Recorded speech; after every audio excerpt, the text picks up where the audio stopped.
Ils sont déjà nombreux à venir faire les curieux aux abords du lac de Guerlédan. Les derniers week-ends, des milliers de voitures sont venues s'approcher au plus près du lac. Du jamais vu, selon Christophe Le Henanf, chef cuisinier du restaurant Merlin les Pieds dans l'eau, qui bientôt ne les aura plus vraiment. L'organisation, on l'a mise en place déjà depuis plus d'un an avec mes collègues.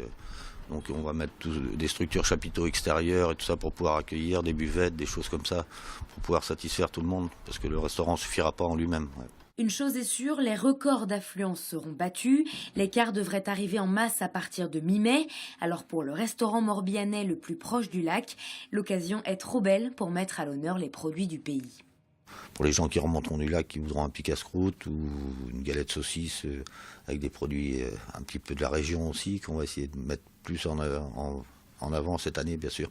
Du côté de la mairie, on est aussi prêt, enfin presque. Depuis 2 ans, Stéphane Lecause et son équipe travaillent sur le dispositif de communication et de sécurité. 12 hectares de parking seront mis à disposition des touristes. La SEC menace la forêt d'incendie sans compter sur la sécurité des promeneurs, tout en leur permettant de profiter du spectacle. Bref, cela fait beaucoup.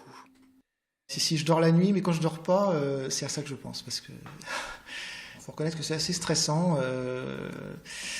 Il suffit de venir le week-end, là, déjà, ces temps-ci, même si le lac n'est pas encore sec, il y a plein de monde, il peut se passer pas mal de choses. Il faut voir le côté positif des choses. Oui, c'est beaucoup de travail, beaucoup de soucis aussi, c'est vrai, mais on va être sous les feux des projecteurs pendant 6 mois, même un peu plus, donc il faut en profiter. En 1965, il n'y avait quasiment personne pour la vidange du lac. En 75, pas beaucoup plus. En 85, 1 million de personnes. En 2015, ils seront encore plus nombreux. Alors, monsieur le maire délivre ses conseils. Déjà, je pense que le premier réflexe, c'est de se garer sur les parkings, à partir desquels il y aura un fléchage de mis en place pour indiquer quand se rendre au lac, tout simplement.